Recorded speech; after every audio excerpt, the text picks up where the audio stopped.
ये सारा हल हुजूर के पास है। डॉक्टर बर्नार्ड शॉ चीख चिल्ला के कहते हैं, Mohammed must be called the saviour of humanity.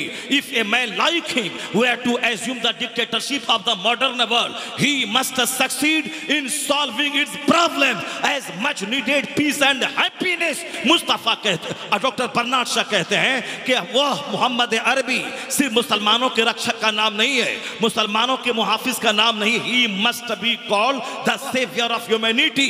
वो तो मानवता के रक्षक है मुस्तफा। अच्छे लोग बहुत कम हैं दुनिया में, गंदे लोगों की बहुतात और फरावानी है दुनिया में। अच्छे लोगों को तलाश करेंगे बहुत कम मिलेंगे, मगर बुरे लोग कदम कदम पे आपको मिलेंगे। मोहब्बतें बांटने वाले बहुत कम मिलेंगे, दुश्मनी और नफरत फैलाने वाले बेशुमार लोग मिलेंगे। ऐसे माहौल में ज़रूरत है कि मज़हब इस्लाम का मोहब्बत भरा पैगाम पूरी दुनिया में आम किया जाए। हर घर की ज़रूरत है इस्लाम, और हर समाज की रिक्वायरमेंट है इस्लाम। भले ही लोग इस्लाम नहीं सुने, नहीं समझें, ताकत के बल पर इस्लाम को दबाना चाहें, लेकिन आज के कमज़ोर लोग क्या इस्लाम दबा पाएंगे, जबकि 1400 साल की तारीख हमारी बता रही है कि जब भी लोगों ने दबाने की कोशिश की, अल्लाह ने इस्लाम को मज़ीद उभार दिया है पूरी दुनिया में। ये वो पौधा है जिसको जितना काटा जाता है, जितना तराशा जाता है, इस्लाम उतना ही हरा भरा होता है। तो मैं ये बताऊंगा कि आखिर वो कौन सी क्वालिटी है इस्लाम में कि दुश्मनों ने इसे दबाना चाहा, लेकिन आज तक ये इस्लाम दबने के बजाय हर घर में फैलता ही चला गया। आखिर वो कौन सी बात है इस्लाम का, वो सुनहरा और सीधा और सिंपल और सादा पैगाम कि जो भी आदमी दिल की गहराई से इसको समझना और पढ़ना चाहता है, वो अगर शरीर हो तो इस्लाम का पैगाम उसे शरीफ बना देता है।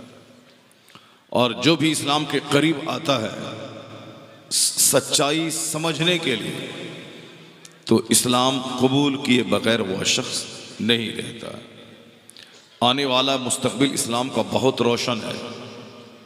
दो चार लोग मिलकर एक निहत्थे मासूम और बेसहारा बेकस मुसलमानों पे बम गिरा दें, उसे मार दें, ये तो ऐसा ही है जैसे मैं यहाँ से निकलूँ, सफ़र पे रास्ते में दो चार गुंडे मिलकर मुझको कत्ल कर दें।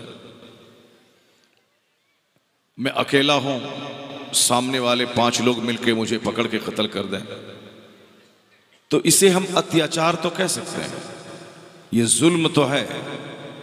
लेकिन ऐसा नहीं है कि जुल्म हमेशा चलेगा, जुल्म हमेशा रहेगा और हमारी शराफत दाव पे लग जाएगी कि चंद शरीरों ने मुल्क मुझको ज़बह कर दिया।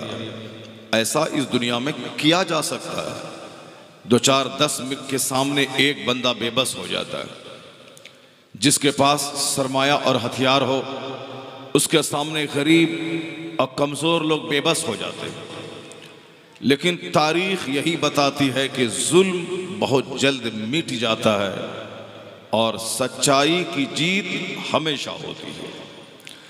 लोगों की ज़बान पे सच्चाई का चर्चा होता है।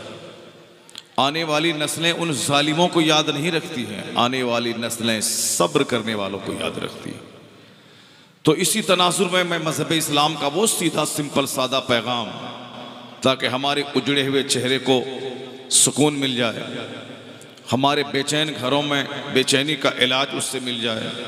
मेरी माँ बहन बेटियाँ जो दुनिया में इंसान की एक आधी आबादी लिए हुए हैं, उन औरतों को भी पता चल जाए कि हम कैसे जी रहे हैं और इस्लाम कैसे जीने का पैगाम देता है। और दुनिया की कितनी बड़ी बड़ी तालीम याफ्ता ख़वातीन हैं जो यूरोप में पैदा हुई, यूरोप में पली और बढ़ी और हायर एजुकेशन हासिल करने के बाद जब इस्लाम के सिंपल पैगाम को वो देखती हैं तो यूरोप और अमेरिका में पैदा होने के बावजूद वो मजहब इस्लाम दिल की गहराई से कबूल कर लेती है। वो कौन सा इम्प्रेसिव मैसेज है जो उनके दिल को झंझोर देता है? वो कौन सा दिलरुबा पैगाम है जो हर आने वाले को तमानियत कल्बी की दौलत से मालामाल कर देता है? तो मैं कुरान करीम की 2-4 आयतों की तिलावत करता हूँ जिसमें कहा गया है कि मेरे महबूब को मैंने भेजा है ताकि वो तुम्हें सीधा रास्ता दिखलाएं, और भेजने का मतलब ही यही है कि तुम उनकी पैरवी करो, और उनकी पैरवी में दोनों जहान की कामयाबी का राज पोशीदा है। भले ही लोग ताकत के नशे में या जहालत की वजह से या ताअस्सुब का चश्मा आंख में लगाकर इस्लाम का इनकार करें, लेकिन तबाही का तमाशा देखने के बाद आदमी को लौटकर इसी प्लेटफॉर्म पे आना पड़ेगा कि हर दर्द की दवा मुस्तफ़ा के पास है, हर समस्या का समाधान पैगंबर आज़म के पास है, हर मसाइल का हल अल्लाह के महबूब दानाए खफाया व ग़यूब सल्लल्लाहु अलैहि वसल्लम के पास मौजूद है। मैं तो बताऊंगा अहादीस की रोशनी में कि कैसे मौजूद है। 2-4 प्रॉब्लम को मैं उठाऊंगा और उसका हल हुजूर के फरमान, उसकी तालीम, उनके इरशादात की रोशनी में तलाश करूंगा। लेकिन आप ये जान लें कि यूरोप जिसे अपनी तालीम पे बड़ा घमंड है, और वाकई पूरी दुनिया में सबसे ज़्यादा तालीम याफ्ता, शिक्षित और हाईली एजुकेटेड बर्रे आज़म कोई है तो वह यूरोप है। जिस यूरोप में हॉलैंड है, जिस यूरोप में फ्रांस है, जिस यूरोप में इंग्लैंड है, जिस यूरोप में जर्मनी है, जिस यूरोप में ये सारे तरक्की याफ्ता डेवलप्ड कंट्रीज़ मौजूद हैं, जहाँ फ्रांस की राजधानी पेरिस है, जहाँ जितने भी तरक्की याफ्ता ममालिक हैं वो अक्सर यूरोप ही में मौजूद है। उस यूरोप का एक सबसे बड़ा दानिश्वर, उन्होंने हुजूर के ताल्लुक से जो अपने जज्बाती दिल का इजहार किया है, जो अपने हार्ट्स की फीलिंग को एक्सप्रेस किया है, वो बार बार पढ़ने को जी चाहता है। हमारे नौजवान बच्चे जो पढ़ते हैं गांधी और नेहरू को, इस्लाम के पैगंबर को नहीं पढ़ते, इसलिए वो गलत फहमी का शिकार हो जाते हैं कि इस्लाम में सिर्फ नमाज, रोज़े, हज और ज़कात जो बेसिक पिलर्स हैं यही है। इसके अलावा इस्लाम दूसरे मेजर मैटर से बहस नहीं करता है, जैसे एजुकेशन और शिक्षा। इस पे ज़्यादा जोर अमेरिका और यूरोप के दानिश्वरों ने दिया है, इस्लाम ने इस पर बहुत ज़्यादा जोर नहीं दिया है। वैसे हमारे बहुत सारे बच्चे फिजिक्स, केमिस्ट्री, बायोलॉजी की स्टडी के बाद कहते हैं ये सारे उलूम जिसकी वजह से कंप्यूटर दुनिया ने बनाया, जिसकी वजह से दुनिया ने हवाई जहाज़ बनाया, ये सब मॉडर्न एजुकेशन का नतीजा है। इस्लाम का इसमें कोई इम्पोर्टेंट रोल नहीं रहा। इस्लाम सिर्फ नमाज का आदेश देता है, हज व ज़कात और जन्नत और आखिरत की तैयारी का पैगाम देता है। दौरे जदीद के तकाज़ों को इस्लाम पूरा नहीं करता है। ये हमारी नौजवान नस्ल की कम अकली और कम इल्मी का नतीजा है। वरना यूरोप का एक बड़ा दानिश्वर वो क्या कहता है? वो कहता है it must be owned that all the knowledge whether of physics और एस्ट्रोनॉमी और एस्ट्रोलॉजी और mathematics which flourished in Europe from the 10th century was originally derived from the Arabian schools, and the Spanish Saracen may be looked upon as the father of European philosophy. ये कोई मौलाना का call नहीं है जो मैंने नकल किया, किसी पीर साहब का कोटेशन नहीं है कि जो मैंने आपके सामने पढ़ के रख दिया। ये है जॉन डेविनपोर्ट, यूरोप का एक बहुत बड़ा पढ़ा लिखा दानिश्वर।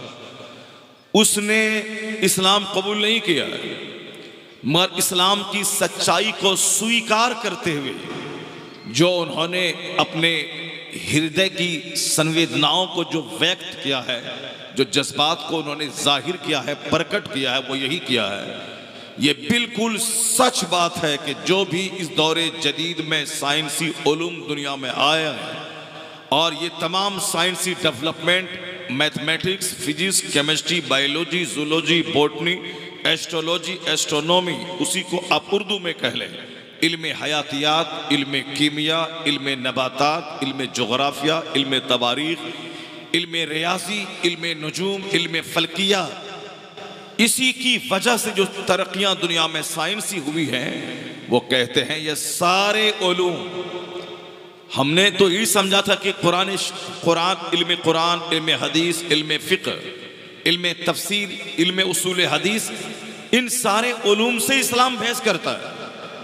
और मौलाना साहब इसी उलूम के बारे में बातें करते हैं, मगर जॉन डेवेनपोर्ट कहते क्या हैं कि सारे उलूम, चाहे जोग्राफिया हो, चाहे तवारीख हो यानी हिस्ट्री हो या जोग्राफी हो, चाहे रियाजी हो, चाहे नजूम हो, मैथमेटिक्स हो या एस्ट्रोलॉजी हो या एस्ट्रोनॉमी हो, फिजिक्स, केमिस्ट्री, बायोलॉजी, इल्म हयातियात, इल्म कीमिया, इल्म नबातात हो, वो कहते हैं कि सारे उलूम हकीकत में अरबी मदरसों से लिए गए हैं।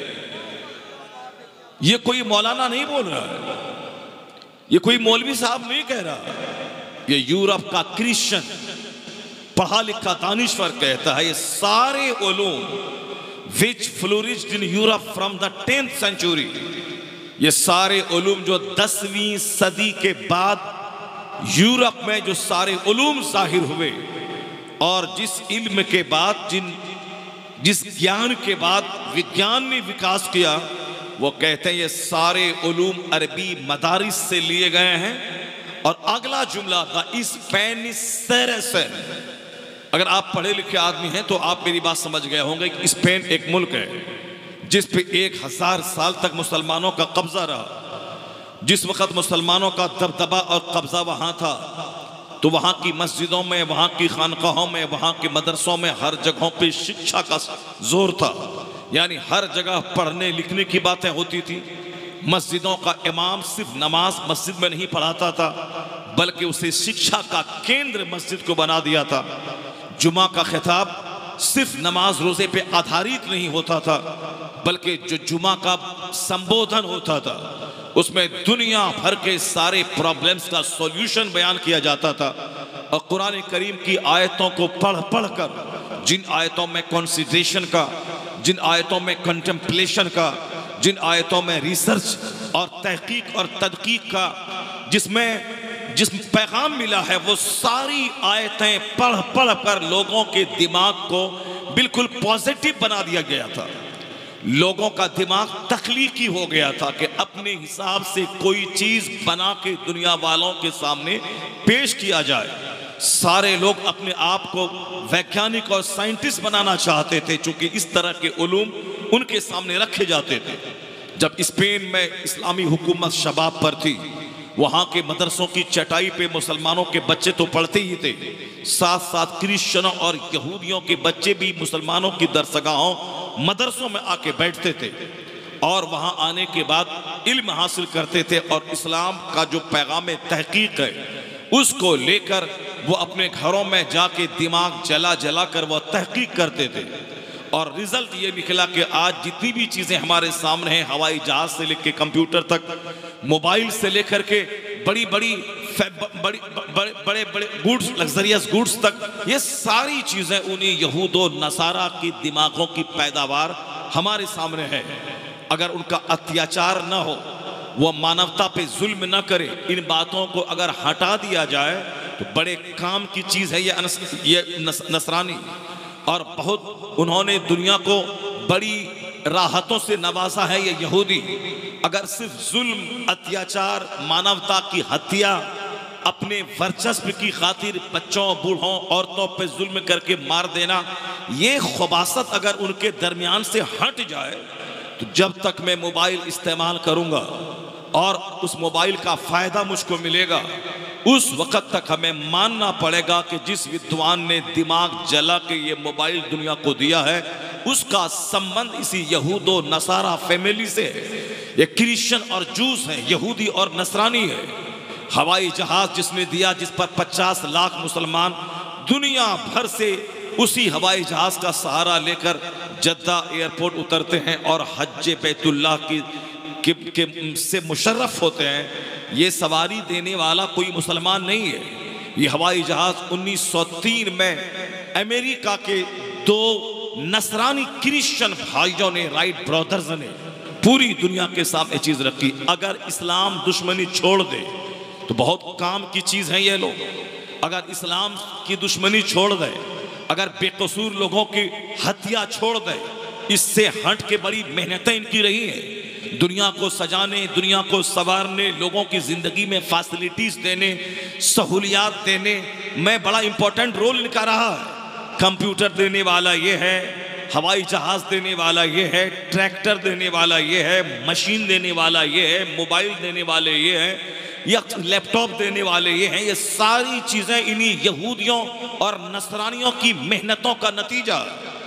इन लोगों के नजदीक पढ़ना, लिखना, तहकीक करना, रिसर्च करना, यही उनकी जिंदगी का सबसे बड़ा एम, सबसे बड़ा एम्बिशन, सबसे बड़ा गोल और सबसे बड़ी हॉबी और सबसे बड़ा इष्ट इसी तहकीक से उस कौम को है।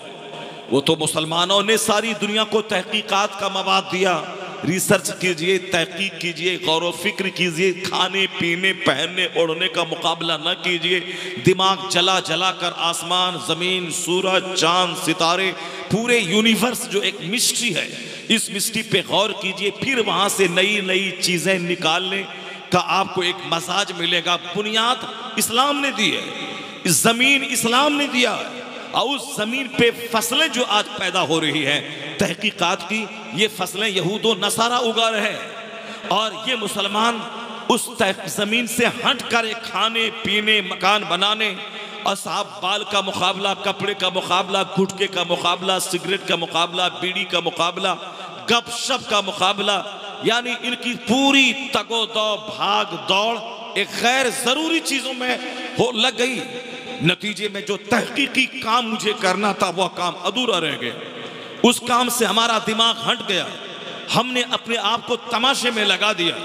जिसकी छोटी सी मिसाल आप देख सकते हैं, यहूदो नसारा दुनिया वालों को क्रिकेट टूर्नामेंट देते हैं, IPL में अपनी पूंजी लगाते हैं, लेकिन उनके बाल बच्चे स्टेडियम में बैठ करके वो तमाशा 5 घंटा नहीं देखते। ये मुसलमानों के बच्चे हैं जो कलकत्ता जा रहे हैं आज और अपनी दुकान शमसी में बंद करके वहां क्रिकेट का तमाशा देखने कलकत्ता जा रहे हैं। मुसलमानों के बच्चे स्कूल से CL और EL लेकर अहमदाबाद तमाशा देखने जा रहे हैं। मुसलमानों के बच्चे अपना कारोबार बंद करके वह लखनऊ साहब क्रिकेट का मुकाबला देखने जा रहे हैं, और ये चल रहा है कई हफ्तों से और कई हफ्तों तक चलेगा, और ये सारा काम कर रहे हैं। जाहिर सी बात है, जो तमाशा देखेगा वो मोबाइल दुनिया को कहां से देगा, जो तमाशा देखेगा वो हवाई जहाज दुनिया को कैसे देखेगा, जो तमाशा देखेगा वो हवाई जहाज दुनिया को कैसे देगा, जो तमाशा देखेगा वो नई नई इजादात, नए नए आविष्कार, न्यू इन्वेंशंस से दुनिया को अवगत वो कैसे कराएगा, जो 24 घंटे में 12-15 घंटे दिमाग जलाता है, तन्हाई में बैठकर सारी कायनात और संपूर्ण यूनिवर्स पे रिसर्च करता है, वही मोबाइल देगा, वही कंप्यूटर दुनिया को देगा। वो मर भी जाएगा, जितने लोग कंप्यूटर चलाएंगे इसका सेहरा उसी के सर जाएगा। कौन नहीं जानता कि फोर्ड ने मशीन दी है, और आज मशीन फोर्ड की तरफ रिलेटेड है कि इन्होंने मशीन दिया। ट्रैक्टर का नाम फोर्ड के नाम पे, गाड़ी का नाम फोर्ड के नाम पे, अब लफ्ज़े फोर्ड एक मशीन का नाम हो गया, जबकि यूरोप का दानिश्वर फोर्ड ने मशीन की इजाद की। चुनांचे अल्फ्रेड नोबेल जो दुनिया का सबसे बड़ा दानिश्वर, जिनकी तरफ नोबेल प्राइज मंसूब है, उन्होंने दिमाग जला जला कर दुनिया वालों को एक नई तहकीक दी, मर गया, लेकिन आज नोबेल प्राइज की वजह से अल्फ्रेड नोबेल दुनिया में उसका नाम लिया जाता है। लोग उसको सराहते हैं, उसकी मेहनतों की वजह से करोड़ों आदमी की जिंदगी में सहूलियात पैदा हो गई। न्यूटन क्रिश्चियन था, लेकिन न्यूटन ने दिमाग जलाकर जो विज्ञान का फॉर्मूला दिया, फिजिक्स, केमिस्ट्री, बायोलॉजी, जिससे माला माल है, आज जब तक लोग पढ़ते रहेंगे फिजिक्स, उस वक्त तक न्यूटन का नाम उनके सामने रहेगा कि इन्होंने ये अलग अलग फॉर्मूलाज देकर हमें तहकीक करने, रिसर्च करने का मजाज दिया है। तो दुनिया में अजूबा कारनामा, वंडरफुल अचीवमेंट्स उनके हिस्से में आती हैं जो एक एक मिनट को कीमती समझता है, जो अपनी जिंदगी को गैर जरूरी कामों से अलग कर लेता है। खाना जरूरत के तहत ताकि वो जिंदा रहे, कपड़ा जरूरत के तहत ताकि वह पहन के जिंदा रहे, मकान जरूरत के तहत, ताकि उस मकान में सर्दी गर्मी बारिश से वो बच सके। ऐसा नहीं कि उस मकान में पीओपी करना, पुट्टी करना, इंटीरियर डेकोरेशन करना, उसी को सजाना संवारना, रॉयल पेंट लगाना और फिर उसी को लगा लगा के चमका के उम्र हो गई 70 साल, उसके बाद मर जाना और फिर मिट्टी में चला जाना। और ये सारी जिंदगी की मेहनतों की पूंजी से जो मकान बना, ये अपने बाल बच्चों को छोड़ के मर जाना और उनके बाल बच्चे उस बगैर मेहनत के बने हुए मकान में बैठकर रात रात भर मोबाइल व्हाट्सएप पे गंदी तस्वीरें देखना। बनाने वाला चला गया कब्र में मिट्टी में, और उनकी मेहनतों से जो घर बना उसमें बैठ के शराब पी जा रही है, उसमें बैठकर साहब रात रात भर टेलीविजन देखे जा रहे हैं। ये किस कदर कितना बड़ा अलमिया और कितनी बड़ी ट्रेजेडी है कि मेहनत मैं करूं, हिसाब क़यामत के दिन मैं दूं, और मैं पैसा कहां से कमाया, कहां खर्च किया, इसका जवाब मुझको देना है क़यामत के दिन। और मेरी मेहनतों से जो घर बना उसमें मेरा शराबी बेटा रह रहा, उसमें हमारा बदकार बेटा रह रहा, जो अपने बाप की इस कुर्बानी को कभी याद तक नहीं करता कि इन्होंने रात रात भर दिन दिन भर जाग कर मेहनतें करके अपनी सेहत को जोखिम में डालकर हमारे लिए मकान बनाया। कभी वो रात में उठकर तहज्जुद पढ़कर मुसल्ले पे बैठकर आंसू बहाकर अपने बाप की बख्शिश की दुआ नहीं करेगा वो कि इलाही मेरे बाप को बख्श दे जो करोड़ों का घर मुझको दे के मरा, इलाही मेरे बाप को बख्श दे जो हमें एक इज्जतदार समाज में जीने के काबिल लायक बना के मेरा बाप मरा। मेरे बाप तो चले गए मिट्टी में और आज मैं खरमों के मकान में रह रहा हूँ, इलाही मेरे बाप को बख्श दे। कितने बच्चे हैं जो रात के वक्त आखिरी हिस्से में तहज्जुद के टाइम में नमाज पढ़कर आंख से आंसू बहाकर अपने बाप के दर्जात की बुलंदी की दुआ कर रहा हो, नहीं मिलेगा कोई। इसी यही तो है कि दूसरों की खातिर अपनी आखिरत तबाह कर दी, सारी जिंदगी दूसरों के मकान के लिए जीते रहे और अपने लिए आखिरत के लिए कोई काम नहीं किया। मेरी सारी तवज्जो अननेसेसरी थिंग्स, गैर जरूरी चीजों में लग गई। वह यहूदी है जो कहता है कि मकान चाहे छतदार ताकि मैं बारिश से बचूं, और बच करके मैं तहकीक करूं, रिसर्च करूं, रात रात भर दिमाग जला जला कर नई नई चीजें मैं दुनिया को दूं। इन्होंने अपनी जिंदगी को गैर जरूरी खाने से रोक के रखा, गैर जरूरी कपड़ा पहनने से रोक के रखा, उन्होंने अपनी जिंदगी में गैर जरूरी फैशंस को दाखिल होने से महफूज रखा। उसके स्कूल, उसके कॉलेजेस, उसके घर में 2-4 हज़ार किताबें, उनके बच्चे, उनकी बच्चियां, उनकी औरतों के पढ़ने का टाइम, इसने उसे दुनिया में इल्म फन और तहकीक की दुनिया का उसे बाताज बादशाह बना दिया। आज जिन जिन लोगों का नाम हमारे सामने मौजूद है, उन लोगों ने एक एक मिनट को कीमती समझकर काम में लगाया। तो आज हवाई जहाज के तौर पर किसी मुसलमान का नाम नहीं लिया जाता है, मोबाइल में किसी मुसलमान का नाम नहीं लिया जाता है, कंप्यूटर बनाने वाला किसी मुसलमान का नाम नहीं आता है।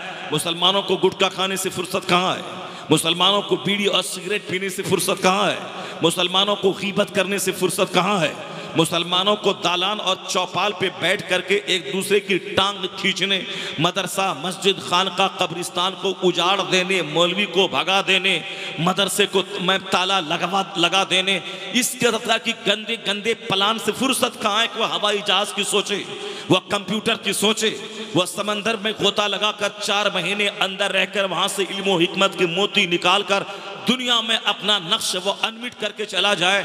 इतनी बड़ी सोच कहां से पैदा होगी, जबकि हकीकत यही है कि इल्म ताकत का नाम है। या किसी यहूदी ने पहले नहीं बताया, नॉलेज इज पावर किसी यहूदी ने का नारा नहीं है, नॉलेज इज लाइट किसी यहूदी का नारा नहीं है। नारा पहले जो दिया है ये नारा उनका है। अब बाद में जो लोग उसका गुणगान कर रहे हैं वो उसके आविष्कारक नहीं है, वह उसके इन्वेंटर नहीं है, वह उसके मुजीद नहीं है। आज सारी दुनिया कहती है कुछ मकान बने न बने, अपने बच्चों को पढ़ाओ, अपने बच्चों को शक्तिशाली बनाओ। ज्ञान से शक्ति मिलती है, शिक्षा से शक्ति मिलती है, शिक्षा से अंधकार दूर होता है, शिक्षा आदमी गिरते प्रातों को आला मकाम दे देता है। हरिजनों के घर में शिक्षा, ब्राह्मण उसका हाथ चूमते हैं। अगर हरिजन के घर में शिक्षा हो और उसका बच्चा डीएम बन जाए तो राजपूत जिसे कुर्सी तक नहीं देता था वह उनके सामने हाथ जोड़ के खड़ा है। अगर कोई ग्वाले और जादव का बच्चा अगर आला कुर्सी पर फाइज हो जाए, ब्राह्मण जिसे भैंस चराने वाला कहता था वह ब्राह्मण उस ग्वाले को कभी घास नहीं डालता था, लेकिन हाथ में जहां कलम आ गया मंत्रालय उसके पास आ गई, वजारत उसके पास आ गई। तो अब ये ब्राह्मण राजपूत उसी ग्वाले के सामने हाथ जोड़कर खड़ा है, जिसे कुर्सी तक नहीं देता था और जिन दलितों हरिजनों को अपने कुएं में पानी पीने नहीं देता था। और ये अपराध था उसके लिए कि वह ब्राह्मण की कुर्सी पे आके बैठ जाए, लेकिन आज वह हरिजन कुर्सी पे बैठा है और सामने एक ब्राह्मण उससे इंसाफ की भीख मांग रहा है, सामने एक राजपूत उसके एक दस्तखत की भीख मांग रहा है। कौन है जिसने उस हरिजन को ताकतवर बनाया? कौन है उस झोपड़ी में रहने वालों को ब्राह्मण का सरदार बनाया?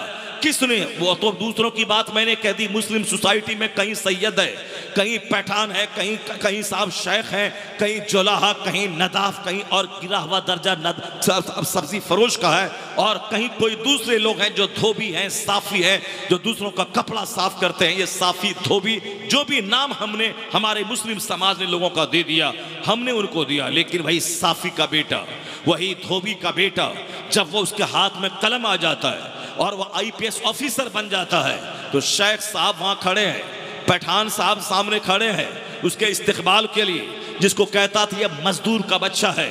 लेकिन आज वह कुर्सी पे बैठा है, उसके सामने पठान और शेख सामने खड़े हैं और उससे रहमो करम की भीख उससे मांग रहे हैं।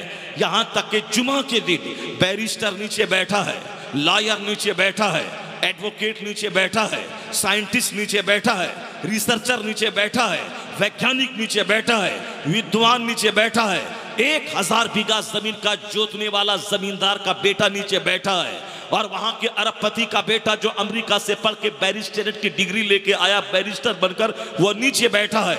और उसी समाज का गाय चराने वाले का बेटा अगर वह बरेली शरीफ से आलिम बन के आ गया है, तो बैरिस्टर नीचे और गाय चराने वाले का बेटा मेंबर पे जाके बैठ जाता है और अपने सर पे अमामा बांधकर हाथ में लाठी लेकर बैरिस्टर को खिताब कर रहा है, लॉयर को खिताब कर रहा है। लॉयर नीचे और एक मजदूर का आलिम बेटा ऊपर, एडवोकेट नीचे और एक अंसारी का काला बेटा जो पढ़ के अशरफिया से आया, वह मेंबर के ऊपर जुमा के दिन सरदार बन के खिताब कर रहा है।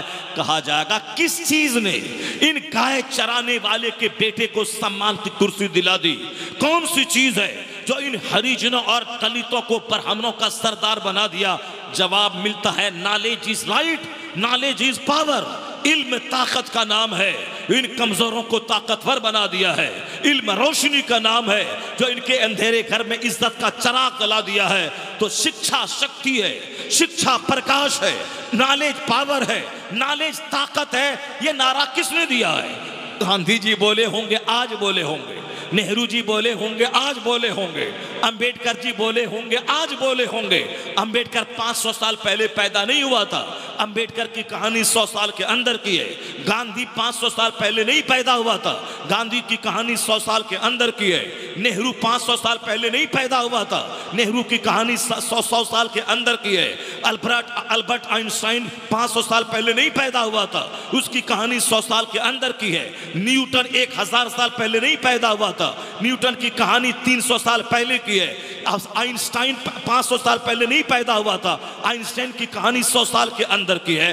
ये जितने लोगों ने शिक्षा पे जोर दिया, शिक्षा को ताकत कहा, शिक्षा को प्रकाश कहा, नॉलेज को लाइट कहा, उन लोगों की सूची में दौरे जदीद की ये सारे पढ़े लिखे लोग हैं, जिसमें से 2-4 का नाम मैंने आपके सामने लिया। लोग कहते हैं इन्होंने ऐसा कहा, और आज की तारीफ कहते हैं मोदी जी शिक्षा पे जोर दे रहे हैं। गरीब पढ़े, अमीर पढ़े, मालदार पढ़े, ताकतवर पढ़े, कमजोर पढ़े, मर्द पढ़े, औरत पढ़े, सारे लोग पढ़े, सारे लोग पढ़े और आगे बढ़े। नारियां पढ़ेंगी, नारियां बढ़ेंगी, औरतें पढ़ेंगी, औरतें बढ़ेंगी, बच्चियां पढ़ेंगी, बच्चियां बढ़ेंगी। ये नारा लोग दे, नारा बड़ा अच्छा है, मैं कद्र की निगाह से देखता हूं। अच्छी बात चाहे कोई भी करे, बात अच्छी है, मगर सवाल ये पैदा होता है कि ये अच्छी बात सबसे पहले किसने कही, सबसे पहले किसकी जबान से निकली, सबसे पहले फॉर्मूला दुनिया को किसने दिया? अगर किसी ने सबसे पहले कहा है इल्म ताकत का नाम है, तो गौर करना होगा किसने कहा है। किसने दुनिया वालों को बताया है कि हर लोग, सारे मर्द औरतें सब लोग शिक्षा ग्रहण करें? किसने कहा कि सिर्फ मालदार लोग नहीं पढ़ेंगे, गरीब लोग भी पढ़ें? सर्व शिक्षा अभियान, यानी सारे लोग पढ़ेंगे, गरीब अमीर शहरी देहाती ताकतवर कमजोर सब पढ़ेंगे। किसने कहा? 1400 साल पहले। ये सारे बहादुर 100 साल के अंदर के हैं, लेकिन 1400 साल पहले न कॉलेज था, न यूनिवर्सिटी थी, न आइंस्टाइन का नाम था, न अमेरिका नाम का कोई मुल्क था, न अंग्रेजों की तरक्की की कहानी थी, न चाइना जापान के विकास की कहानी थी। हिंदुस्तान में एक कॉलेज नहीं था। हिंदुस्तान में चाहे AMU हो, चाहे BHU हो, चाहे JNU हो, जितनी भी यूनिवर्सिटीज हैं, सारी यूनिवर्सिटीज 200 साल के अंदर की तारीख इसकी है। 500 साल पहले, 1000 साल पहले न अलीगढ़ यूनिवर्सिटी थी, न जवाहरलाल नेहरू यूनिवर्सिटी थी, न दिल्ली यूनिवर्सिटी थी, न बनारस हिंदू यूनिवर्सिटी थी। ये सारी यूनिवर्सिटीज की कहानी 200 साल के अंदर की है। तो 1000 साल पहले एक मुट्ठी भर चंद लोग थे जो लिखना और पढ़ना जानते थे। आम तौर पर राजा दौलतमंदों के घर में शिक्षा रहती थी और गरीब लोगों को पढ़ने नहीं दिया जाता था, और गरीब उनके दरवाजे पर खड़े होकर उनकी चप्पल सीधी करते थे। और यह मालदार का मानना था कि अगर ये गरीब पढ़ ले तो चप्पल सीधी कौन करेगा, मेरा जानवर कौन चराएगा, मेरे घोड़े का चारा काट के कौन लाएगा, और मेरे घर में पोछा कौन लगाएगा। तो लोगों ने तालीम को चंद लोगों के घर तक महदूद कर दिया था। लेकिन इसको सर्व शिक्षा अभियान में किसने परिवर्तित कर दिया? अमीरों गरीबों की झोपड़ी में किसने पहुंचाया? मर्द और औरत सारे पढ़े, ये नारा किसने दिया? और किसने कहा कि इल्म ताकत का नाम है, इल्म रोशनी का नाम है, नॉलेज पावर का नाम है, नॉलेज लाइट का नाम है। मुसलमान भी सुने, हिंदू भी सुने, गैर मुस्लिम भी सुने, क्रिश्चियन भी सुने। आज से 1400 साल पहले अमेरिका यूनिवर्सिटी नहीं थी, वहां के कैनेडी हॉस्पिटल नहीं था, हिंदुस्तान के JNU और BHU नहीं थी। 1400 साल पहले अरब की धरती पर बैठकर मोहसिन कायनात ने, रहमते दो आलम, महबूब परवरदिगार ने, यानी इस्लाम के पैगंबर ने सबसे पहले जो नारा दिया वो नारा यही था, अलैकुम बिल इल्म फाइनल इल्म नूरुन, अलैकुम बिल इल्म फाइनल इल्म कुव्वतुन। इल्म हासिल कर कंपलसरीली, इल्म ताकत का नाम है, इल्म रोशनी का नाम है, और तलबुल इल्म फरीज़तुन अला कुल्ले मुस्लिम व मुस्लिमा। इल्म का हासिल करना हर मुसलमान मर्द और औरत पर फर्ज है। मर्द पे भी और औरत पे भी इल्म का हासिल करना लाजमी है। तो जिसने इल्म को ताकत कहा वो आज के मौजूदा दानिश्वर नहीं थे, वो पैगंबर आखिरुल ज़मान अलैहिस्सलाम थे।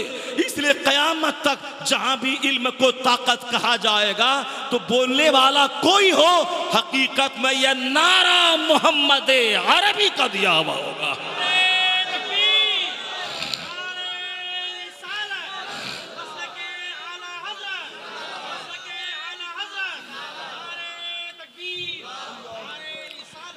हमारे बच्चे भी गौर से सुन लें, और जो जहां जहां तक मेरी आवाज जारी, अगर मेरी इस बात को वह गलत साबित कर दें, वह सामने आ जाए कि 1400 साल पहले किसने शिक्षा पे इतना जोर दिया। पैगंबर आज़म अलैहिस्सलाम ने सबसे पहले शिक्षा पे जोर दिया। ये और बात है कि पैगंबर का मानने वाला वो आज गुटखा खाने लगे, पैगंबर का मानने वाला अपने बच्चों को गुल्ली डंडा खिला करके उसकी जवानी को बर्बाद कर दे, पैगंबर आज़म पर ईमान लाने वाला वह सिगरेट बीड़ी में अपनी ज़िंदगी ख़त्म कर दे, पैगंबर इस्लाम का मानने वाला जुआ खेलने और साहब तारी शराब बेचने वाला अपने बच्चों को बना दे, पैगंबर इस्लाम का मानने वाला सिर्फ खाए और सोए और घर मकान का मुकाबला करे। जाहिर सी बात है, जो पढ़ेगा उसका नाम होगा, जो पढ़ेगा उसको इज्जत मिलेगी, जो पढ़ेगा वो IAS ऑफिसर बनेगा, जो पढ़ेगा उसके हाथ में कलमदान जाएगा, जो पढ़ेगा वो मिनिस्टर बनेगा। तो मिनिस्टर पढ़ेगा चमार तो मिनिस्टर बनेगा कौन? पढ़ेगा हरिजन तो मिनिस्टर बनेगा कौन? पढ़ेगा गरीब तो कलमदान किसके हाथ में जाएगा? तो सबसे पहला नारा इस्लाम के पैगंबर ने दिया, तो सबसे ज्यादा मजबूत कौम कौम मुस्लिम को होना चाहिए, सबसे ज्यादा शिक्षित कौम मुस्लिम को होना चाहिए कि हमारे पैगंबर ने सबसे ज्यादा शिक्षा पे जोर दिया है, सबसे ज्यादा तालीम पे जोर दिया है। तो इसलिए हमारे यहाँ 100% शिक्षा है, मर्द भी पढ़े हैं, औरतें भी पढ़ी हैं। अगर हम हुजूर के फरमान को हिर्ज़े जां बनाकर सबसे ज्यादा तालीम पे फोकस करें, राजनीति में कोई मेरा बच्चा काफिर का तलवा न चाटे, उनका झोला न ढोए, उनके दरवाजे पे दरबानी न करे, उनकी सब्जी बाजार से लाके न दे, यानी नेतागिरी छोड़ दे। इस सबसे पहले शिक्षा ग्रहण करे और उसके बाद माली हालत दुरुस्त करने के लिए बिजनेस करे, जिसके बारे में पैगंबर आजम ने कहा था कि अल्लाह ने बरकतों के जितने हिस्से नाजिल किए हैं, बरकतों का जितना पार्ट है उसमें से 9 हिस्से अल्लाह ने सिर्फ तिजारत में रख दिए हैं। 9 हिस्से सिर्फ तिजारत में रखे हैं। कोई सेब लेके बैठ जाए, कोई प्याज लेके बैठ जाए, कोई कांदा लेके बैठ जाए, यह बेइज्जती की बात नहीं है। चोर बनने से बेहतर है कि मैं चाय बेच करके 2 रुपए हलाल का हासिल करूं। डकैत बनने से बेहतर है कि हम चप्पल जूता सी करके 2 रुपए हलाल का कमाए।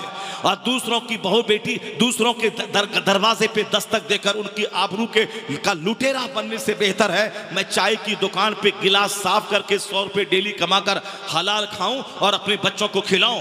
क्योंकि हलाल का 1 रुपया हराम के 1 खरब रुपए पे भारी होता है और हलाल के रुपये में ताकत होती है। हलाल खाने वाले का सीना स्ट्रांग होता है, हलाल खाने वाले की सोच बुलंद होती है, हलाल खाने वाली की नस्लें भी पवित्र और पाकीज़ा होती हैं। हलाल खाने वाली की बेटियां किसी काफिरों के साथ नहीं भागती हैं। हलाल खाने वालों का बेटा किसी चमार और किसी डोमनी को दिल देकर उनके साथ नहीं भागता है, बल्कि हलाल खोर का दिमाग पाकीज़ा रहता है। हलाल खाने वाले का सीना स्ट्रांग होता है। हराम खाने वाला खाने काबा में जाके हज करे तो उसकी दुआ कबूल नहीं होती, मगर हलाल खाने वाला वह ना जाए काबा, वह ना जाए मदीना, हलाल खाकर मोहल्ले की मस्जिद में दुआ करे। हराम खा के जो दुआ काबा में कबूल ना होगी, वो हलाल खा के मोहल्ले की झोपड़ी वाली मस्जिद में दुआ कबूल हो जाएगी।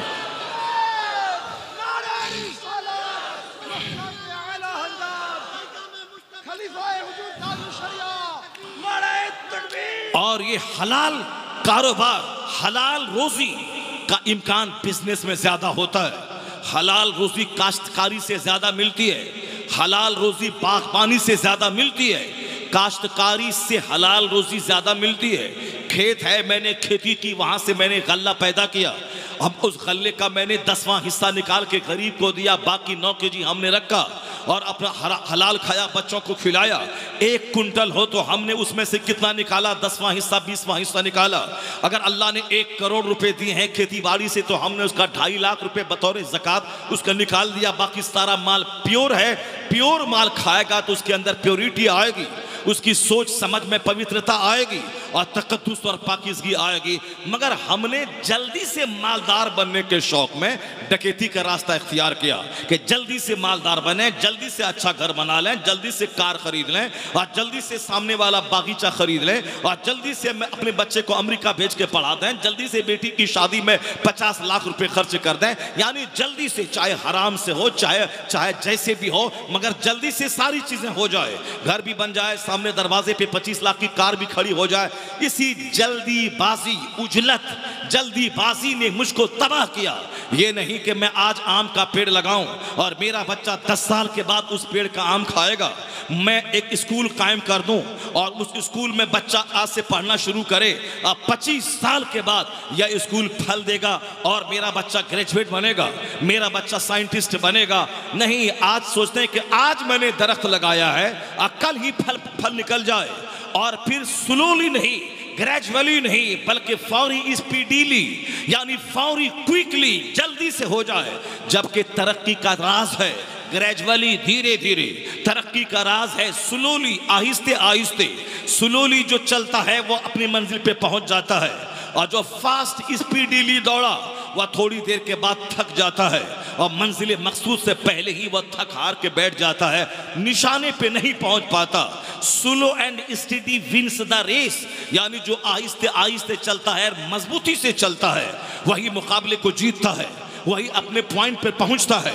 और जो फास्ट चला, थोड़ी देर आगे बढ़ा, फिर उसके बाद वह बैठ गया, सीना पकड़ के बैठ गया।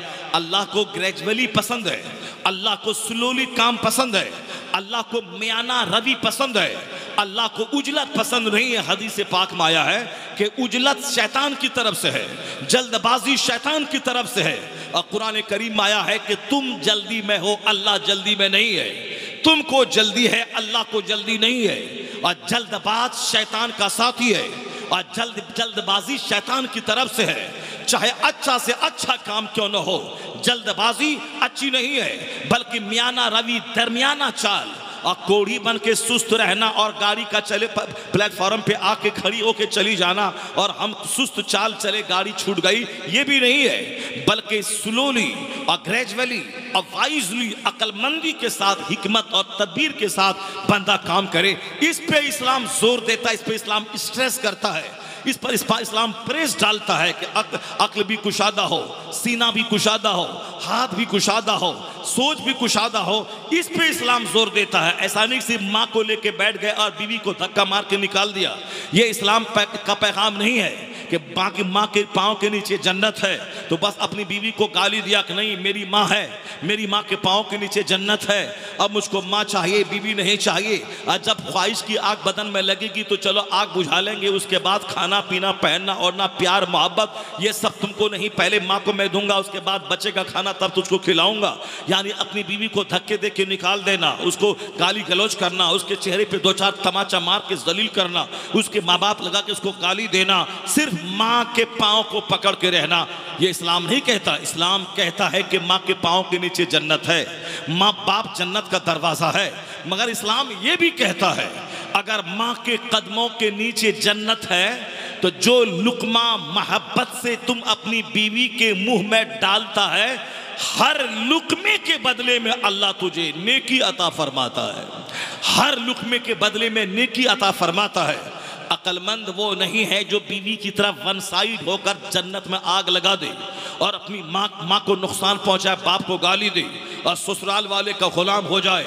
वह भी अधूरा शख्स है, वह तो बहुत ज्यादा निकम्मा और नाकारा शख्स है जो माँ बाप को ठुकरा के ससुराल वालों का गुलाम हो जाए। वह तो पक्का जहन्नमी है, न कोई सजदा कबूल होगा और न कोई उसकी इबादत कबूल होगी जब तक कि माँ बाप राजी ना हो जाए।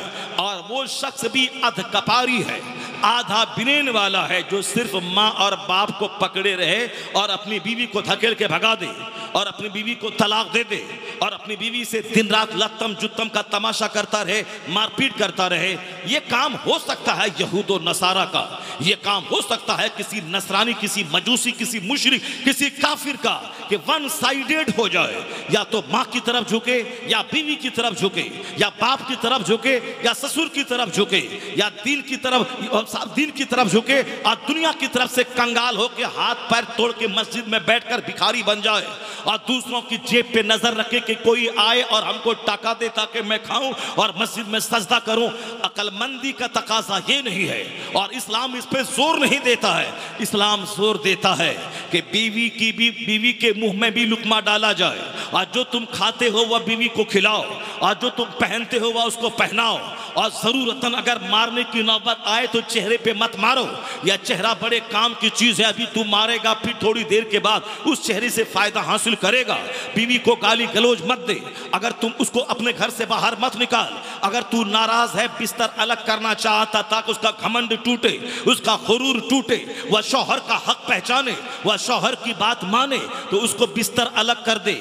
बिस्तर अलग करके उसको मैके मत भेज दे, बिस्तर अलग करके पड़ोस में मत भेज दे, बिस्तर अलग करके घर से बाहर दालान पे मत फेंक दे। बिस्तर अलग कर मगर अपने दरवाजे घर के अंदर में अलग कर ताकि दूसरों को भनक न लगे, दूसरे ना जाने। आप बीवी का गुरूर टूटे जब तू उससे अलग बिस्तर पे सोएगा तो बिस्तर अलग कर मगर घर के अंदर, चार दीवारी के अंदर, ना मैके भेज ना उसे जलील करके घर के गलियारे में फेंक दे। वो तेरी इज्जत है, आज उसे जलील करेगा, प्रताड़ित करेगा और कल उसके साथ मुस्कुरा के कैसे बातें करेगा, कल उसके साथ उसके चेहरे से फायदा कैसे उठाएगा, कल तू कैसे कहेगा मैं तेरा शौहरे नामदार हूं और तू मेरी प्यारी बीवी है, जबकि तू 1 घंटा पहले चेहरे पे तमाचा मारा था। इस्लाम कहता है बीवी भी तुम्हारी रहे, उसको भी सम्मान दे, जो खा वो खिला, जो पहन वो से पहना और जो बात तुझे बुरी लगती है वह बात उसे भी बुरी लगती है। जो तू अपने लिए पसंद करता है वही उसके लिए भी पसंद कर। बंदा उस वक्त तक कामिल मोमिन हो नहीं सकता। ला युमिनु अहदुकुम हत्ता युहिब्बा लिअखी मा युहिब्बु लिनफ्सी, बुखारी शरीफ की हदीस में आया है, you will not be A complete believer, तुम कंप्लीट मुसलमान नहीं हो सकते अनटिल, जब तक कि तू अपने भाई के लिए वह चीज पसंद ना करे जो चीज तू अपने लिए पसंद करता है। अपने लिए अगर तू गाली नहीं पसंद करता है तो बीवी के लिए भी गाली मत पसंद कर। अपनी तू जिल्लत पसंद नहीं करता है तो अपनी बीवी और अपने भाइयों के लिए जिल्लत पसंद मत कर। अपने लिए चाह तक मैं जब जाऊं तो सामने वाला खड़ा हो के कुर्सी दे दे, तो तू भी अपने यहाँ ऐसा प्रिपरेशन करके जब कोई तेरे पास आए तो तू भी खड़ा हो जा, उसको इज्जत की कुर्सी दे और मेहमान को दरवाजे तक छोड़ने के लिए उसके साथ तू चल के जा और मेहमान के साथ बैठकर गुफ्तगू करके उसकी दिलजोई कर। तू जो अपने लिए पसंद करता है, अगर तू चाहता है कि कोई मेरी ग़ीबत ना करे, मेरी इज्जत खराब ना करे, मेरी चुगलखोरी ना करे, मेरी तौहीन ना करे, मेरा अपमान ना करे, मुझको दूसरों के सामने मेरा नाम बिगाड़ के ना ले, मुझको रे बे ना करे, इज्जत दे, तो अब जब तू ये चाहता है तो फिर तुझे भी चाहिए कि तू किसी की ग़ीबत ना करे, किसी की चुगलखोरी ना करे, किसी का नाम बिगाड़ के ना बोले, किसी की इज्जत खराब ना करे, किसका छुपा हुआ ऐब दूसरों के सामने जाहिर ना करे। उस वक्त तक मोमिन नहीं बनेगा। हत्ता युहिब्बा लिअखी मा युहिब्बु लिनफ्सी, जब तक कि तू अपने भाई के लिए वह चीज पसंद ना करे जो तू अपने लिए पसंद करता है। इतना जबरदस्त अखलाकी पैगाम इस्लाम ने दिया है। अगर सास इस पे गौर करे, वह कभी अपनी बहू की शिकायत की पोटली लेकर बैठ के अपने आप को जहन्नम में नहीं डालेगी। अगर बहू इस हदीस पाक को गौर से पढ़ ले, वह कभी फोन पर अपने माँ से, अपनी सास, अपनी ननद की शिकायत की पोटली खोलकर वो अपने ही घर के चैन में आग नहीं लगाएगी, इसलिए कि उसे तो घर रहना है सास के घर में, उसके शौहर के घर में। अगर उस शौहर की माँ, शौहर की बहन की शिकायत की पोटली अगर अपनी माँ को फोन पे ढोके बताया तो यह को पता सास को जब पता चलेगा, वो तो सास की निगाहों में गिर जाएगी, वो तो ननद की निगाहों में गिर जाएगी। और याद रखना, अभी ये शौहर तेरा तुझको चाह रहा है, लेकिन जिस दिन माँ के आंख से आंसू का कतरा निकल गया और ये खून गर्दिश में आ गया और खुददारी आ गई और एक बेटा के बदन में माँ की हमदर्दी मोहब्बत पैदा हुई, तो सिवाय तलाक के कोई रास्ता नहीं रहेगा और सिवाय लत्तम जुत्तम के कोई रास्ता नहीं रहेगा, सिवाय खदेड़ के नौकरानी की तरह घर से बाहर निकालने के अलावा कोई रास्ता नहीं रहेगा। इसलिए एतदाल का रास्ता, बीच का रास्ता, मियाना रास्ता, ये रास्ता इस्लाम को पसंद है। खैरुल उमूर औसतुहा, यानी सबसे बेहतर अम्र है दरमियान का, दरमियानी रास्ता, यह मिडिल रास्ता। इधर जाएगा गड्ढे में गिरेगा, उधर जाएगा गड्ढे में गिरेगा, और बीच से चलेगा तो मंजिल मकसूद पर पहुंच जाएगा। तो इस्लाम इसी मिडिल रास्ते पे बहुत जोर देता है, मियाना रवि पे जोर देता है। चाहे दौलत हजार क्यों न रहे, मियाना रवि, गुर्बत क्यों न रहे, मियाना रवि, इज्जत और इक़्तिदार की कुर्सी पे क्यों न बैठा हो, मियाना रवि बीच का रास्ता। चाहे दौलतों के अंबार क्यों न रहे, बीच का रास्ता। न बहुत ज्यादा कीमती कपड़ा पहनना है, न बहुत ज्यादा घटिया कपड़ा पहनना है, बल्कि मियाना रवि बीच का रास्ता। न बहुत ज्यादा हाई फाई खाना खाना है, न बहुत ज्यादा घटिया खाना खाना है, बीच का रास्ता। न बहुत ज्यादा हाई फाई मकान बनाना है और न बहुत ज्यादा घटिया घर बनाना है, दरमियाना, जो औसतन जिंदगी गुजारता हो, दरमियाना चाल चलता हो, उसका चेहरा कभी मैला नहीं होता, वह कभी समाज में जलील नहीं होता, वह कभी भिखारी नहीं होता, वह कभी पैसे का मोहताज नहीं होता। अमेरिका को जब इसका पता चला, वह कहने लगा जीने में सादगी, सिंपलिसिटी को दाखिल कीजिए, मकान बनाने में सादगी, घर बनाने में सादगी, खाना बनाने में सादगी, और फिर बीवी को पहनाने ओढ़ाने में सादगी, सफर करने में सादगी, और तमाम मामलात में सिंपलिसिटी को दखल दीजिए। जहां पेचीदगी को दखल दिया, रोजाना चाउमीन और बर्गर खाना है, रोजाना बिरयानी खानी है, रोजाना मुरक्कन और मुशर्रब गज़ा इस्तेमाल करना है, फिर पेट का बुरा होगा, छोटी आंत बड़ी आंत का बुरा होगा, लीवर का बुरा होगा, लीवर फैटी हो जाएगी, गुर्दा खराब हो जाएगा, और फिर लीवर ट्रांसप्लांट कराना पड़ेगा। तो इस जबान को ज्यादा चटखारे में मत डालना कि पेट पचाने के काबिल न रह जाए, फिर 50 लाख रुपए खर्च करके जापान जाना पड़े और लीवर को ट्रांसप्लांट कराना पड़े। तो जबान को कंट्रोल में रखना, जबान पे कंट्रोल कर रखना, इस पे गाली भी ना निकले, इससे ग़ीबत भी ना निकले, इससे गाली भी ना निकले, और इस जबान के जरिए हमेशा चटक मटक खाना अंदर ना जाए। जबान को तो बड़ा अच्छा लगेगा, मगर यह पेट के लिए बोझ बन जाएगा। ये बिरयानी बोझ है, ये रोजाना गोश्त खाना बोझ है, ये रोजाना साहब मुशर्रफ गज़ाएं खाना बोझ है, रोजाना चाउमीन और इटालियन फूड खाना बोझ है, और रोजाना तेल मसाले वाला सामान खाना बोझ है। यहाँ तो मजा मिलेगा लेकिन उसकी सजा यहाँ पेट को भुगतनी पड़ेगी। आप पेट खाना पचाने के काबिल नहीं रहेगा तो डॉक्टर बोलेगा उबली हुई सब्जी खाओ, डॉक्टर बोलेगा खीरा खाओ, डॉक्टर बोलेगा मूली का पत्ता खाओ, डॉक्टर बोलेगा कि साहब साग खाओ, डॉक्टर बोलेगा बगैर तेल वाली सब्जी खाओ। तो पहले चटक मटक करके पेट को डैमेज किया, अब उसके बाद में आगे किस लाइन पे? वही लाइन पे कि सादा रहो, सिंपल रहो, सादा खाओ, सादा घर, सादा खाना, सादा लिबास, शादी ब्याह में सादगी, मकान की तामीर में सादगी, खतना वलीमा में सादगी, तामीरात में सादगी, मियाना रवि दरमियान का रास्ता सादगी। तो आज मोदी जी कहते हैं सादगी, अमेरिका का जो बाइडेन कहता है सादगी, दुनिया के दानिश्वर कहते हैं सादगी, लेकिन एक कौम मुस्लिम, तू मुस्तफा को नहीं पढ़ता, तू फिजिक्स पढ़ता है, तू मुस्तफा की हदीस नहीं पढ़ता, तू आइंस्टाइन को पढ़ता है, तुझको कैसे पता चले कि जिस सादगी का पैगाम जो बाइडेन आज दे रहा है, जिस सादगी का पैगाम लिंकन आज दे रहा है, जिस सादगी का पैगाम इब्राहिम लिंकन आज दे रहा है, जिस सिंपलिसिटी का पैगाम आज नेहरू और गांधी दे रहा है, कभी तुमने तन्हाई में बैठ के सोचा? आज से 1400 साल पहले ना कॉलेज था, ना यूनिवर्सिटी थी, ना इस तरह की पेचीदगी थी, ना मकान बनाने का श्रृंगार था, ना खाने पीने के लिए पेचीदा ग़ज़ाएं थी, मगर मोहसिने कायनात, रहमते दो आलम, मुअल्लिमे कायनात, पैगंबर आज़म आकाए दो जहां सलाम ने 1400 साल पहले एक फार्मूला दिया था। नमाज रोजे का, हज ज़कात का अलग, जिहाद का अलग, तिजारत का अलग, सारा फार्मूला।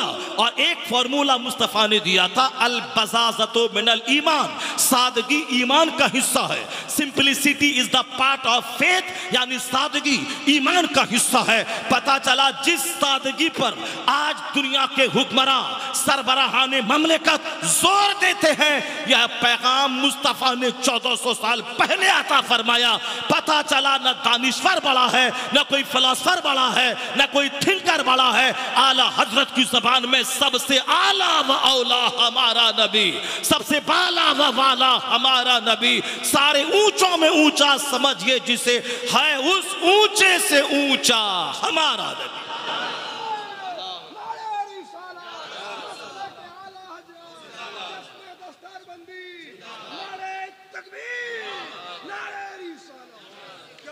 हमने हुजूर को पढ़ना छोड़ दिया, न हमारी माएँ पढ़ रही, न हमारे बच्चे पढ़ रहे, न हमारे पढ़े लिखे लोग पढ़ रहे हैं। बस सिर्फ एक हवस है मकान बनाना है, एक हवस है अच्छा कपड़ा पहनना है, एक हवस है कीमती मोबाइल इस्तेमाल करना है, एक हवस है अच्छी घड़ी पहननी है, एक हवस है कीमती चश्मा लगाना है, एक हवस है कि कीमती शूज और जूता पहनना है। कल अगर आमदनी घट गई, ये बता दे कि तेरे जूते का क्या हाल होगा, ये बता दे तेरी घड़ी का क्या हाल होगा, ये बता दे 1.5 लाख का मोबाइल आज है, कल आमदनी घट गई तो फिर 5000 रुपए का ब्लैक एंड व्हाइट मोबाइल जब हाथ में रहेगा, उस वक्त तो जहर खा के मर जाएगा, उस वक्त तो फांसी के फंदे पे लटक जाएगा। यानी जहां बेइज्जती महसूस करेगा कि 1.5 लाख का मोबाइल इस्तेमाल करने वाला वह 5000 का मोबाइल इस्तेमाल करने पे मजबूर हो गया, अब तो वह उसके लिए रुसवाई है, उसके लिए तो अब मरण है, अब तो वह मर जाएगा, लोगों के सामने चेहरा कैसे दिखलाएगा। अब बेइज्जती से बचने के लिए वह जहर खा के मर रहा है, बेइज्जती से बचने के लिए फांसी के फंदे पे लटक रहा है। अगर किसी ने सादगी नहीं अपनाई और जिंदगी में पेचीदगी कॉम्प्लिकेशन, अगर कॉम्प्लिकेशन को जिंदगी में लाया, वह जान ले कि उसका हश्र भी होगा जो हश्र सुशांत सिंह राजपूत का हुआ है। सुशांत सिंह राजपूत फिल्म का एक्टर था, वह बिहार का रहने वाला था, राजपूत फैमिली का था, बहुत स्मार्ट लीन एंड थिन नौजवान था जिसकी खूबसूरती को देखते रह जाएं। वह फिल्म में काम करता था, हीरो बन गया था, करोड़ों के घर में समंदर के किनारे रहता था, लेकिन अपनी जिंदगी हाई फाई तो बना ली, ये गर्लफ्रेंड है, ये मकान है, ये कार है, सब हैं, लेकिन आगे चलने के बाद जब बड़ी बड़ी फिल्में नहीं मिलने लगी और पहले एक फिल्म में साइन करके 25 करोड़ 50 करोड़, अब बाद के दिनों में जब उनको फिल्में नहीं मिलने लगी तो फिर उन्होंने अपनी बेइज्जती महसूस की। अब उस बेइज्जती से बचने के लिए डिप्रेशन का शिकार हुआ और बेइज्जती से बचने के लिए इसी में उन्होंने नजात समझ लिया, अब फांसी के फंदे पे लटक के अपनी जान दे दूं, न जिंदा रहूंगा न मुझे आम आदमी के सामने सिंपल कार पे चलना पड़ेगा। तो फिर चलो तुम मर गया चला गया, फांसी के फंदे पे लटक गया, लेकिन तेरे जाने से दुनिया का क्या बिगड़ा? तेरे जाने से दुनिया का क्या नुकसान होगा? तेरे जाने से दुनिया का क्या बिगड़ गया? तू अपनी मौत से मरा, अब मरने के बाद वहां आग में जलता रहेगा सदा। ये बता दें कि आदमी पेचीदगी को इख्तियार किया। बाद के दिनों में जब कोई नहीं जानता व्हाट विल हैपन टुमारो, कल क्या होगा। आज मैं जिंदा हूं, कल मेरी मौत का ऐलान होगा। आज मैं सेहतमंद हूं, कल मेरी बीमारी का ऐलान हो सकता है। आज अभी अमन और अमान की फजा है, कल जलजला पूरे इलाके को जमीन में दफन कर सकता है। आज खुशगवार माहौल है, कल सैलाब पूरी आबादी को उजाड़ देता है।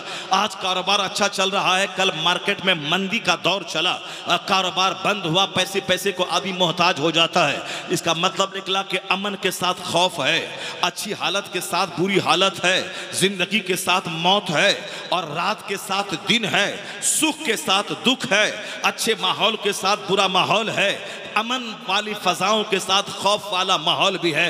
इसलिए अल्लाह कहता है कुरान में, वाला नबलुवन्नकुम बिशैइ मिनल खौफ वलजू व नक्सी मिनल अमवाली वल अनफुस वस्समरात, यानी हम तुम्हें टेस्ट करेंगे, वी विल टेस्ट यू, आजमाएंगे, कभी अमन देकर, कभी खौफ देकर, कभी इज्जत देकर, कभी जलील करके, कभी सेहत देकर, कभी बीमारी देकर, कभी औलाद देकर, कभी औलाद में मौत देकर, कभी माल की फरावानी देकर, कभी माल की किल्लत देकर हम तुम्हें आजमाएंगे।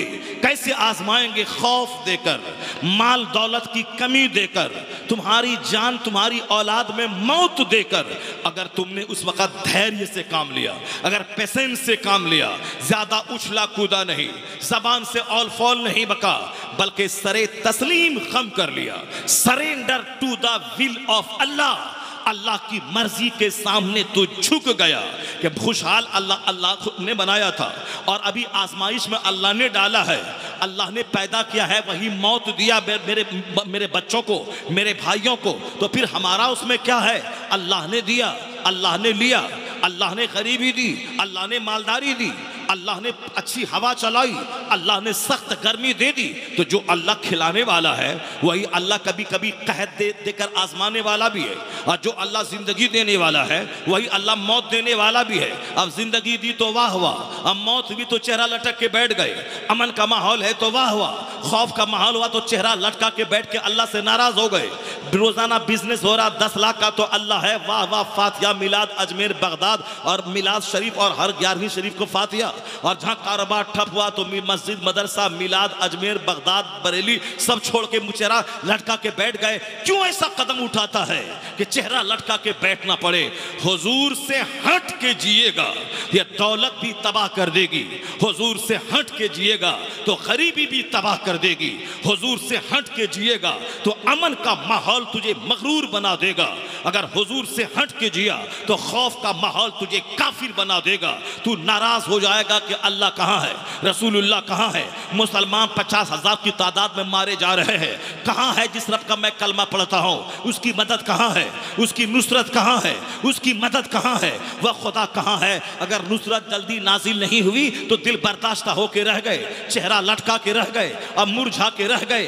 अगर मुस्तफ़ा से हट के जिएगा तो अमन के माहौल में भी काफिर हो जाएगा। तो बोलेगा मैंने मेहनत से कमाया है, मैंने रात भर जाग के पैसा कमाया है, मैंने पढ़ा है 30 साल नौकरी की है तब घर बना है, अल्लाह के फजल का, अल्लाह की रहमत का इसमें कोई दखल नहीं है, मैंने यूं तीर मारा है, मैंने मुंह तीर मारा है। तो बंदा गया काम से काफिर हो गया, अल्लाह की नेमतों अल्लाह के फजल का मुनकिर हुआ और सारा क्रेडिट अपनी मेहनत को दिया, अपनी शिक्षा और अपने बिजनेस को दिया, तो गया काम से। और अगर वह गरीब हो गया तो कहा अल्लाह ने मुझको ऐसा कर दिया, अल्लाह ने मुझको जलील कर दिया, इन्ना रब्बी अहानन, तो भी बंदा गया काम से। तो अब मुस्तफ़ा का पैगाम अगर सामने है तो बंदा अमीर रहेगा, तो भी मोमिन ईमान सलामत रहेगा, और जब गरीब रहेगा तो भी ईमान सलामत रहेगा। मोमिन जिंदा रहा तो गाजी बन के रहेगा, और रब के नाम पे मारा गया तो शहीद बन के चला जाएगा। तो गाजी रहा तो भी इनाम है, शहीद हो गया तो सबसे बड़ा इनाम है। सुभान अल्लाह, नारे सबसे बड़ा इनाम है। नारे रिसालत, मुस्तफा से हट के, हुजूर से हट के अगर जिंदगी गुजरी, यही जिंदगी बोझ बन जाएगी, यही जिंदगी काटने दौड़ेगी, आदमी तबाही बर्बादी आदमी का मुकद्दर बन जाएगी। इसलिए हमेशा जुमा के दिन कहा जाता है कि वमन युतिइल्लाह व रसूलहु फक़द फ़ाज़ फ़ौज़न अज़ीमा, जिसने अल्लाह रसूल की बात मानी सबसे बड़ी कामयाबी उसके हिस्से में, वह कामयाब व बामुराद हो गया। और यही इसी आयत की तिलावत खुतबे निकाह में होती है, इसी आयत करीमा को ईदैन के खिताब में पढ़ा जाता है, इसी आयत करीमा की तिलावत निजी महफिलों में सीरत के जलसों में होती है, ताकि बंदा मुस्तफ़ा का फरमा बरदार बन के रहे, अपनी ना चलाए, हुजूर को आइडियल मान ले, हुजूर को मॉडल मान ले, और उसी मॉडल की रोशनी में अपनी जिंदगी गुजारे। वो कभी तबाह बर्बाद ना होगा, और कभी जलील रुस्वा ना होगा, कभी चेहरा मैला ना होगा, कभी जहर खाने की नौबत ना आएगी। अभी बेशुमार बच्चे हैं जो कोटा में डॉक्टरेट की तैयारी करने जा रहे हैं, मैं MBBS नीट निकालूंगा, MBBS डॉक्टर बनूंगा, और उसको लगता है कि मैं नहीं निकाल पाऊंगा। बहुत ज्यादा संघर्ष है, बहुत ज्यादा मुकाबला है। यहाँ तो 720 नंबर में 720 नंबर लाने वाले लोग मौजूद है, और मैं तो 400 नंबर पे ही अटक गया। तो अब ऐसे में कैसे होगा? माँ की तमन्ना है मेरा बेटा डॉक्टर बनेगा, बाप कहते हैं अपने दोस्तों से कि मेरा बेटा का डॉक्टर बनना तय है। वह जमीन बेच कर हर महीने कोटा पैसा भेजता है, और हॉस्टल के रहने की फीस, कोचिंग सेंटर की फीस वह सब दे रहा है, ताकि मेरा बच्चा एग्जाम में 700 नंबर के करीब लाए, और उसका एडमिशन दिल्ली के एम्स में हो जाए या बंबई के हॉस्पिटल में हो जाए, ताकि एक बहुत बड़ा मेयारी डॉक्टर बन के मेरा बच्चा चमके, और मेरे खानदान का मेरा नाम रोशन करे, और माल कमाए, अच्छा खाए, अच्छा पिए। मगर बच्चा इस फिक्र में मुब्तला है कि मैं नहीं निकाल पाऊंगा तो मेरी माँ क्या कहेगी, मेरा बाप क्या बोलेगा, मेरे समाज के लोग क्या बोलेंगे। बेइज्जती महसूस करता है, और वहीं फांसी के फंदे पे कोटा के साहब वहां पे कोचिंग सेंटर में फांसी के फंदे पे लटक के जान दे रहा है। हर महीने 10 से लेके 20 बच्चे अखबारी रिपोर्ट के मुताबिक वहां खुदकुशी कर रहे हैं, सुसाइड कर रहे हैं, जहर खा के ट्रेन की पटरी में कट के या फांसी के फंदे पे लटक के या पॉइजनस इंजेक्शन लेके मर रहे हैं, या फिर सोचते सोचते पागल हो रहे हैं, आगरा और रांची के पागल खाने में बंद हो रहे हैं। सामने वाला फॉर्च्यूनर लिया है, मैं कैसे लूंगा, सामने वाला 5 मंजिला घर बनाया है, मैं कैसे बनाऊंगा, सामने वाला बेटी की शादी में 2 करोड़ खर्च किए, मैं कैसे करूंगा, सामने वाले के घर में कीमती कारपेट है 5 लाख का, मैं कैसे अपने घर में लाऊंगा, और नहीं मिला तो डिप्रेशन का मरीज हो गया, एहसास कमतरी का शिकार हो गया, अब दिमाग पागल हो गया, जब ब्लड प्रेशर हाई हुआ तो ब्रेन हेमरेज हो गया, अब ब्लड प्रेशर लो हुआ तो फालिज का हमला हो गया। इस तरह डिप्रेशन का मर्ज दुनिया में बढ़ रहा है, यानी लोग पागलपन के करीब पहुंच रहे हैं, हकलान और खफकान के मरीज हो रहे हैं, लोग पागल हो रहे हैं। आगरा के पागल खाने में पहले मरीज नहीं मिलते थे, आज मरीज को रखने की जगह नहीं है। रांची के पागल खाने में पहले मरीज नहीं मिलते थे, आज मरीज के रखने की जगह नहीं है, हाउसफुल हो रहा है। तो क्या मतलब इस दौरे जदीद ने क्या दिया है? इस साइंसी तरक्की ने, इस सड़कों की दुनिया ने, इस बिजली की दुनिया ने, इस मुकाबले की दुनिया ने, इस अच्छा खाने पीने की चाहत वाली दुनिया ने क्या दिया है? इस दुनिया ने पागलपन का मर्ज दिया है, इस दुनिया ने डिप्रेशन का मर्ज दिया है, इस दुनिया ने बाईपास सर्जरी का हार्ट का मर्ज दिया है, इस दुनिया ने आपस में अखलाकी बीमारियां, चुगलखोरी की कैफियत दी है। इस मॉडर्न दुनिया ने हमें कीमतों का माहौल दिया है, इस मॉडर्न दुनिया ने हमें एक दूसरों की दुश्मनी, दूसरों से दूर रहने का क्लाइमेट दिया है। एक तरफ अखलाकी बीमारियां यानी समाजी दूरियां बढ़ गई, मोहब्बतें घट गई, नफरतें फैल गई, रिश्तेदारियां मिट गई, कोई किसी के पास नहीं जा रहा, और दूसरी तरफ मकान दुकान का मुकाबला बढ़ा तो सेहत लुट गई, बीमारी की आमाज का ये समाज बन गया।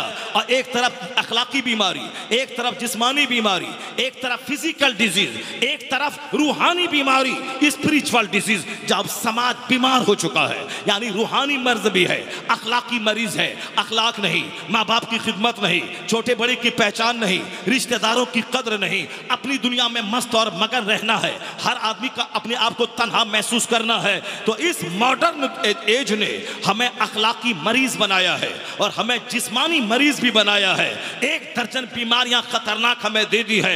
मुस्तफा से हट के दुनिया ने अपने आप को बीमार बना लिया है। हुजूर से हट के दुनिया ने खुदकुशी को अपने गले लगा लिया है। हुजूर से हट के खतरनाक अमराज की आमाज का दुनिया बन गई है। अब अमेरिका से आवाज आ रही है, यूरोप से आवाज आ रही है। वह क्रिश्चियन कह रहे हैं इन सारे प्रॉब्लम्स का हल तुम्हारे अपने दिमाग में नहीं आएगा, ये सारा हल मुस्तफा के पास है, ये सारा हल हुजूर के पास है। डॉक्टर बर्नार्ड शॉ चीख चिल्ला के कहते हैं Mohammed must be called the saviour of humanity if a man like him were to assume the dictatorship of the modern world he must succeed in solving its problem as much needed peace and happiness. Mustafa कहते doctor Bernard Shaw कहते हैं कि वह मोहम्मद अरबी सिर्फ मुसलमानों के रक्षक का नाम नहीं है, मुसलमानों के मुहाफिज का नाम नहीं। He must be called the saviour of humanity, वो तो मानवता के रक्षक है मुस्तफा, इंसानियत के मुहाफिज है मुस्तफा। अगर दुनिया अपने प्रॉब्लम्स के हल के लिए हुजूर को अपना रहनुमा मान ले और उनकी तालीमात की रोशनी में अपने मसाइल का हल करने लगे तो बर्नार्ड शॉ जैसा क्रिश्चियन कहता है ही must succeed in solving it's problems, वो अपने मकसद के हल करने में कामयाब हो जाएगा। दुनिया जन्नत के टुकड़े में तब्दील हो जाएगी। वाहिद रास्ता है कि मुस्तफा का गुलाम बन जा, उनको अपना रहनुमा मान ले, उनको मॉडल मानकर उनकी तालीमात को जिंदगी में प्रैक्टिकल के तौर पर जिंदगी में नाफिज कर दे। यानी डॉक्टर इकबाल की जबान में कि मोहम्मद से वफा तूने तो हम तेरे हैं, ये जहां चीज है क्या लोहो कलम तेरे हैं। सुभान अल्लाह, नारे तकबीर, नारे रिसालत, मसलक आला हजरत, फैजान गौसे आजम, फैजान गौसे आजम, नारे तकबीर, नारे रिसालत। उस क्रिश्चियन की सोच को मुबारकबाद दीजिए। धन्य है उसकी सोच जिसने कहा कि हर दर्द की दवा है मुस्तफ़ा के पास, हर समस्या का समाधान है पैगंबर आज़म के पास, हर समस्या का हल है मुस्तफ़ा जाने रहमत के पास। उन्होंने कहा और हमने क्या कहा, हर दर्द की दवा है अखबार पढ़ने में, हर दर्द की दवा है गांधी को पढ़ने में, हर दर्द की दवा है अंबेडकर को पढ़ने में, हर दर्द की दवा है फिल्म के हीरो की नकल में, हर दर्द की दवा है दूसरों का मुंह देखने में। यानी उसने शादी में 100 स्कॉर्पियो ले गया तो हम भी 100 स्कॉर्पियो ले जाएंगे। उसने शादी में एक कार लिया, हम भी एक कार लेंगे। उसने शादी में बहुत खूबसूरत लड़की को दुल्हन बना के घर लाया तो हम भी, चाहे मेरा बच्चा 40 साल का क्यों ना हो जाए, चाहे हर महीने तवाइफ के कोठे पे जाके मुंह क्यों ना काला करे, लेकिन जब तक हमें कोई हीरोइन नहीं मिलेगी उस वक्त तक शादी नहीं होगी। और इधर भी आग लगी है बराबर की कि मेरी बेटी चाहे बूढ़ी क्यों ना हो जाए, चाहे चोर दरवाजे से सदर हॉस्पिटल में 2-4 हमल उसके क्यों ना गिर जाए, लेकिन जब तक लड़का नौकरी वाला ना मिल जाए उस वक्त तक शादी नहीं होगी। चाहे लड़की की उम्र 48 साल क्यों ना हो जाए, नौकरी वाला हो, बिजनेस वाला हो, पैसे वाला हो, चाहे अखलाक हो चाहे ना हो, शराबी पापी हो, यहां जब दोनों तरफ बराबर की आग लगी, अब तलाक बढ़ गई, तकरार बढ़ गई, लड़ाई बढ़ गई, दुश्मनी बढ़ गई, इंतकाम बढ़ गया, दोनों रिश्तेदारों के बीच में दुश्मनी बढ़ गई। कसूर किसका है? मुस्तफा से हट के जो जिएगा जहन्नम की आग वहां होगी और बेचैनी की आग यहां लगेगी, और जो मुस्तफा के मॉडल मानकर जिएगा जन्नत वहां मिलेगी, हुकूमत यहां मिलेगी, सल्तनत यहां मिलेगी, राहत यहां मिलेगी, चैन यहां मिलेगा। दोनों जान की भलाई अल्लाह ने मुस्तफा की गुलामी में रख दिया है कि मोहम्मद से वफा तूने तो हम तेरे हैं, ये जहां चीज है क्या लौहो कलम तेरे हैं। मैं ही बोलता रहूंगा कि आप भी बोलेंगे? आप नहीं बोलेंगे? जरा जोर से बोले सुभान अल्लाह, हाथ उठा के बोले ला इलाहा इल्लल्लाह। मैं अपना पसीना बहा रहा हूं ताकि आपका सीना हिल जाए, ताकि आपके दिल में चोट लगे, ताकि आपको लगे कि मुझे किसी सलमान शाहरुख खान का फॉलोवर नहीं बनना चाहिए, मुझे मोहम्मद अरबी का फॉलोवर बनना चाहिए। मेरे नौजवानों को लगे कि मुझे गुटखा और सिगरेट और बीड़ी नहीं इस्तेमाल करना चाहिए, मुझे तो अपनी ज़बान पे हर वक्त मुस्तफ़ा पे दुरूद को जारी रखना चाहिए।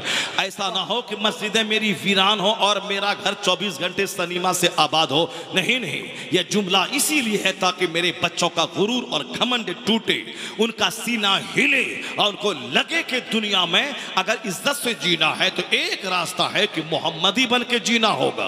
अगर